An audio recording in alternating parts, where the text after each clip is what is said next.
Good morning, Chillie Falls here. Welcome to Cruise Industry News and Chillie Chats. This is Tuesday, the 25th of June. I'll be getting to the top story, which is going to be a tough one for me, folks. Virginia cardiologist murdered in Belize. We'll be getting to that in a second. And of course, the two instances of cruise passengers getting injured on excursion accidents in the last 48 hours. We'll be getting to both of those stories and a couple other things here very shortly. I'm coming to you from Forest, Virginia. If you're new to this channel, we'd like to welcome you. I'm here every Tuesday, Thursday, and Saturday at 10 o'clock, where we talk about all facets of the cruise and travel industry.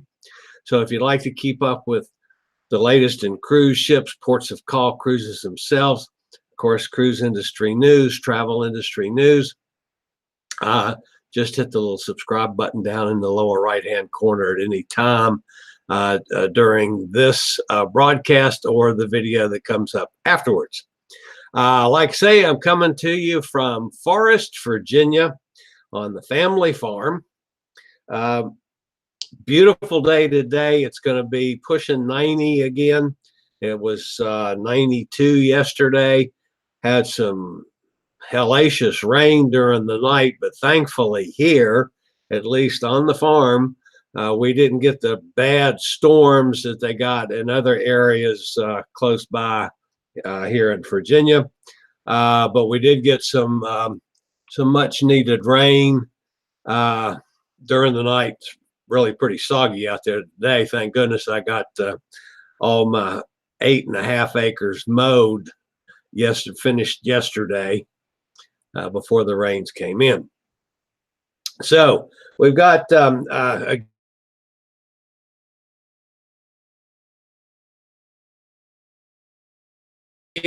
if you know, like a little while ago we were up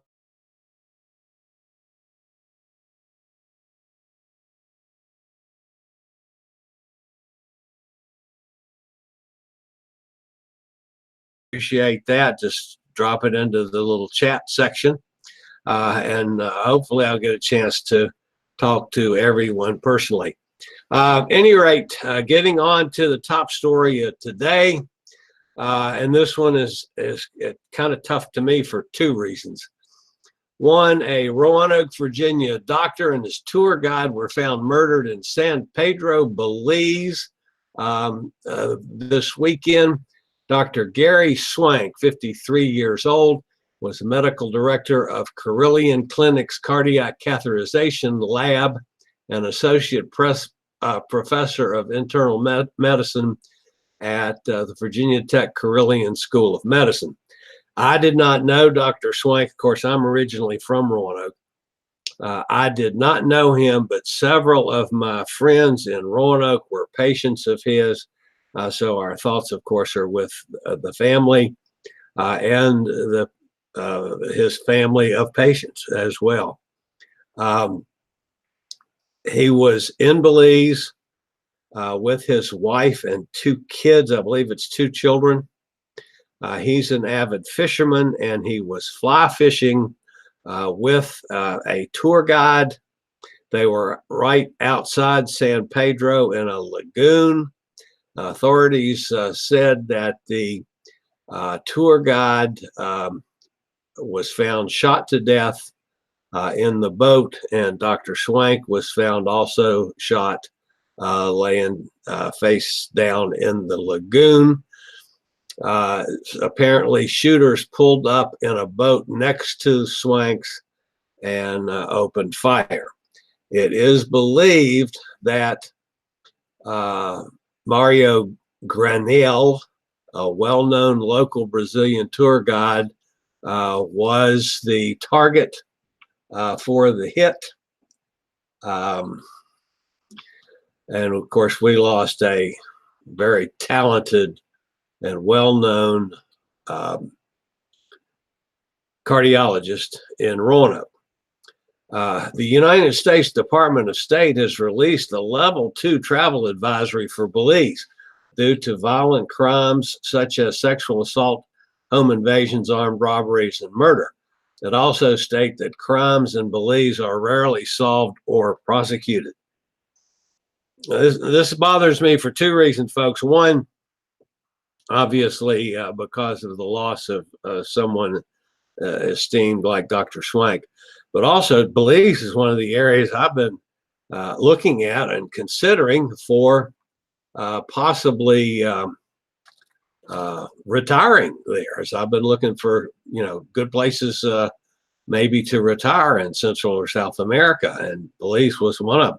Matter of fact, I was planning on taking a cruise that stopped at 2 ports in Belize this fall, just so I could check out both areas.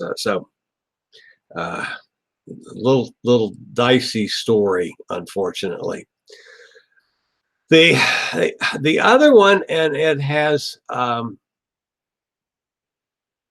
again, this one, part of this story broke over the weekend, and part of it broke last night by my friend Bruce, Cruises for Bruce, or Traveling with Bruce. And a bunch of travelers on the Carnival Ecstasy sailed out at Jacksonville were injured and airlifted to Florida from the Bahamas for medical treatment after a bus carrying Carnival Cruise Line passengers was involved in a rollover crash. The accident took place near Rock Sound on the island of Eleuthera, about 20 miles north of Princess Key. 3 passengers sustained serious injuries, including arm and leg fractures, internal injuries, and possible paralysis. And of course, Broward County and Fort Lauderdale is handling that. The 4th patient's injuries were minor. A total of 28 people were treated in the Bahamas and were cleared to return to the cruise ship. The bus was taking cruise passengers on a shore excursion for a tour operated by a third-party vendor. The vendor was not immediately identified. However, after the crash, which is still under investigation, the Cathedral Cove, Ocean Hole, and Rock Sound Island tour has been suspended. Now, they didn't say specifically that that's the vendor that was involved, but they suspended a tour. So the Ecstasy, by the way, was late sailing. It did finally get out last night and on its way back to Jacksonville. So that's what's happened there.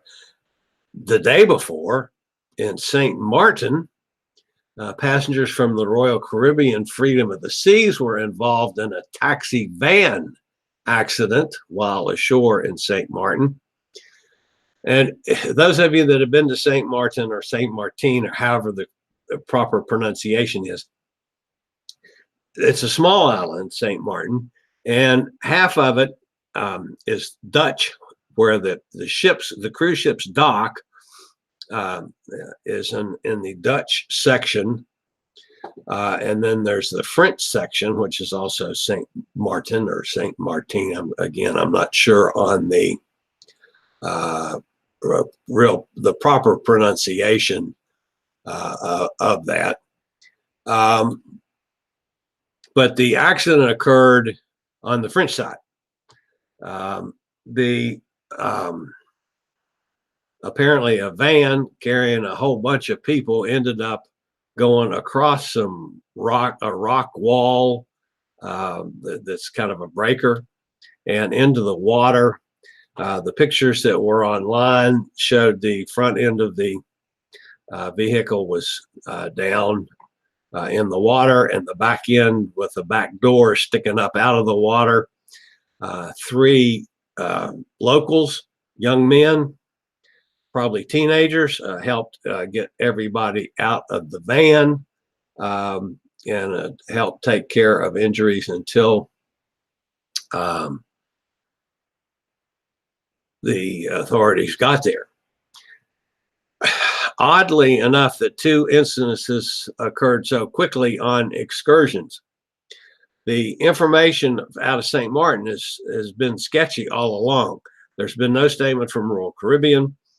We're not sure if this was an official excursion or a pickup, but since there was a number of people from Freedom of the Seas, and since Freedom of the Seas delayed its sailing that evening, I'm assuming it was an official excursion through a third-party vendor. It just, folks, this is not a criticism of a cruise company, either Royal Caribbean or a Carnival in the case of Ecstasy. It has absolutely nothing to do with cruise ships. It just happened. I mean, it could have happened, you know, at your hometown. So just sad that these things happen. The St. Maarten incidents, there were several people injured, but I believe they all got back. They were delayed leaving port. They finally got the ship sailed and got back, I believe it got back to San Juan on time or close to on time at the end of the cruise. So 2 things back to back. Pretty decent information on one. The other one was very sketchy information. Couple other things to mention today. One, I had one of my subscribers contact me that just came in on Princess on let's see, that was on gosh, I can't remember the ship right off the top of my head, but it was one of the Princess cruise ships that goes to Panama Canal, Coral Princess maybe. At any rate, yeah, Coral Princess. She just came off of a cruise on Coral Princess. She was very dissatisfied with the food in the main dining room. Said that she felt it was not of good quality, was her comment. And it brings up an interesting point, folks. And how some of you might have some thoughts on how you've handled this in the past. I've been on 18 cruises since when was my first cruise? 79, I think, 79 or 80. I mean, I started cruising a long time ago. Of course, I'm older than dirt. But I mean, I go way back with the ships that had no stabilizers and they didn't have any of the fancy things, and they, you know, was a lot smaller than they are today. But anyway, I've never been on a bad cruise. I've never been on a cruise that I was dissatisfied with. A lot of you know that I tend to be a little on the cheap side when it comes to specialty dining. I'm old school. You know, I like the food and being provided for me at no cost. So my tendency when I'm on a cruise, I generally do the buffet for breakfast, unless they don't have something that I really want. Like I love eggs Benedict. Sometimes I might have to go to the dining room to get either eggs Benedict or lox and bagels, which are 2 things that I do enjoy on a cruise for breakfast. Lunch is generally up for grabs for me. I might go to the dining room if the weather's not particularly good. If I'm at the pool or a hot tub or walking or taking part in any activities or anything like that, and I'm up around the pool deck, which I tend to spend a lot of time around the pools when I'm on a cruise. And if there's a burger joint on the pool deck or a pizza joint or one of those things, that's generally where I end up grabbing something for lunch, maybe a sandwich, depending on the menu and so forth. And I generally always do dinner in the main dining room most nights. Excuse me, folks.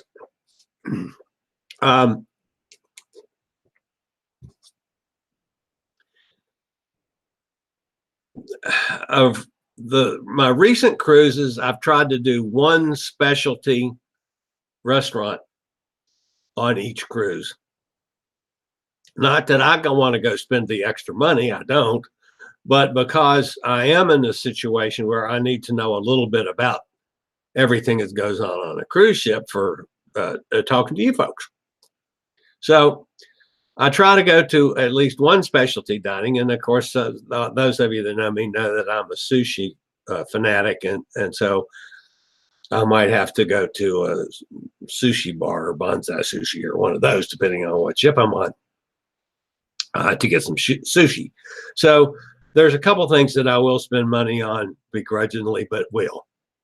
But still, the most of the time, I try to do dinner in the main dining room. And I have never been dissatisfied with the cruise, with the food. So is that my tolerance level is a lot better than some other people? I don't know. Maybe I've been lucky. Those of you that have had problems, how do you handle it? Do you complain? Do you contact the cruise line afterwards? And I'm asking seriously what your thoughts are and how you've handled it in the past.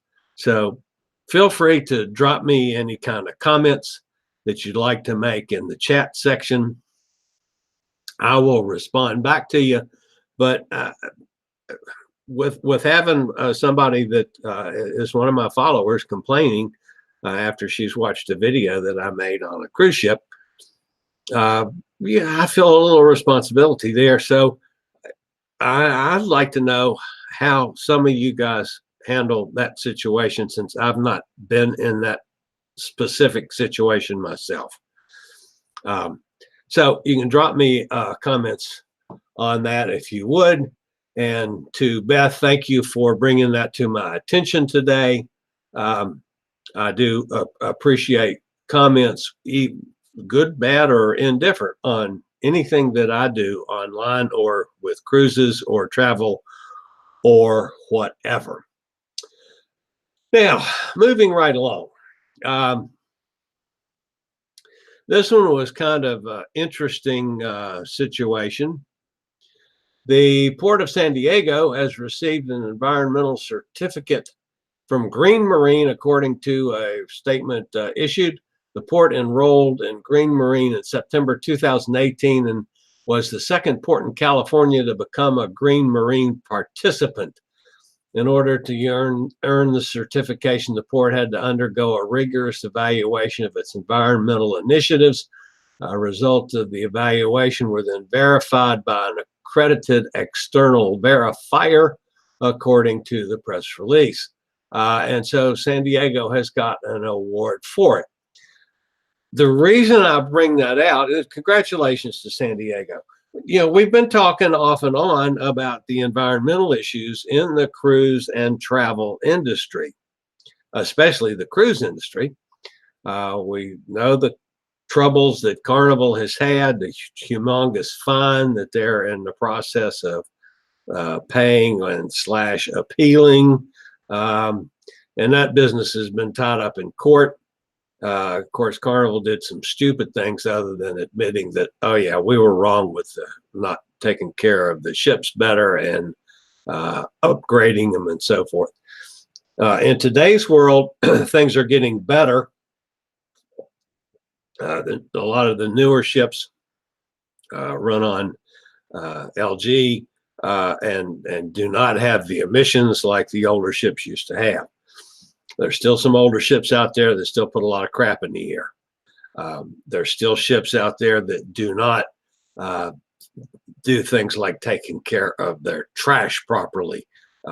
There's still ships out there that are using plastics. And we know the problems that causes with whales and dolphins and everything else. So it's an area that the industry was forced to open their eyes to. And now, because Carnival got smacked so hard, the other cruise lines are having their eyes opened and are starting to do things about it. The reason I point all that out, after San Diego at least got an award for the port end of things, is that a bunch of the cruise lines are now hiring or trying to attract environmental specialists, and these are good paying jobs. These are not just a low life cruise worker position. You're talking about some nice salaried positions. Royal Caribbean's looking for an environmental officer. Princess looking for a manager of their environmental and water programs. Royal Caribbean, a senior fleet energy analyst. Princess has got several positions. Carnival has got several positions. Norwegian, a senior risk management and compliant analysis person. These are good jobs, folks, if you've got that kind of background. And there's obviously some tremendous benefits. I'm sure you spend maybe 4 or 5 months at sea and you're off a month and you go back for 4 or 5 more months to fulfill a year-long contract. But they're taking steps and getting people in the right position to keep improving the industry as far as the environmental concerns go. And my hat's off to all of them for doing that. As much as I like to cruise, I'm also enough of an environmentalist to know that has caused problems in the past, and it is an area that needs constant looking at and improvement. So hats off to the cruise industry for that. Now, let's see, I had one other thing on here, I believe. I was reading an article over the weekend. The global cruise ship dry dock market represents over $3 billion of annual spending, according to estimates in the 2019 Dry Docking and Refurbishment Report. Now, I'm sure that's not been on the top of your reading list, folks. Thankfully, it's not on mine either, but I did have to trip across it, and I actually read it. Fleet of over 400 ocean-going ships combined for 1,500 annual dry docking days, with an average dry docked refit period lasting 14 days. Now, that part of it is budgeted into the cruise line's package and pricing and so forth. And they're doing a pretty good job of keeping the ships refitted and upgraded and brought up to date. The exception to that is when it's caused by something that's not planned. So we're seeing a lot of that going on right now, and that's what's causing not only tremendous problems for the industry, it's causing them a whole lot of money too. Good example. 6 months ago or so, Mariner of the Seas had a propulsion problem. The ship went into Freeport in the dry dock base there and was repaired. Spent a couple, 5 days maybe, in dry dock and got fixed and went on its way. Then shortly thereafter, Oasis of the Seas had a similar problem with the propulsion system and the bearings. And this is way over my head, folks, because I am not a technical person that knows anything about the workings of a ship, other than I can give you some general things. It used to be the old ships had propellers that made them go and a rudder that steered the boat back and forth. So the propellers would basically push the ship forward. The rudder would make it turn right or left. As a result, you had to always have tugboats to bring you into harbor and out and those kind of things. Today's cruise ships don't have propellers. They got these pods. There's some kind of crazy term for it. Some kind of pod things that they're basically, they move around and rotate and do all kinds of craziness, and it's all computer generated and computer controlled.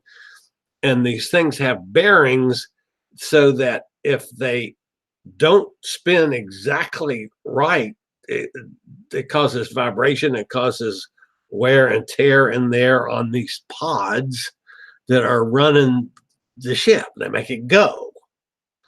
So the same thing that happened to, I think it was Mariner of the Seas, but Oasis of the Seas, went into the same dry dock in the Bahamas. Only while they were there, they were having more problems getting it fixed with replacing these bearings and whatever. And it had the incidents with a crane falling and damaging the ship further, to the point that not only was it going to be shut down for the 5 days that it was in dry dock, then it's about been a couple months because it had to go to Spain to a bigger dry dock and have major repairs done. And they lost all kinds of passengers and cruises and stuff because of that one. Well, here then we've got the issue with Carnival here this past week with the propulsion issues, and we've got a couple other ships just like that have the same engine, and is that going to cause problems? So this whole dry dock and refurbishing business, this multi-billion-dollar business, is looking like it's going to be even more. So I don't know really why I point that out, other than, this is costing the cruise lines untold millions of dollars in losses.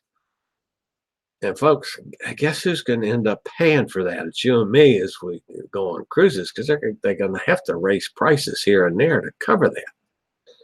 So I'm hoping through all of this and through the problems with, Mr. Trump canceling Cuba out of the cruise business and all the sordid problems that's caused in the industry, that hopefully we'll start seeing some bargains, because it's, the law of economics. If you need more people, you got to cut the price and make it more attractive to get them.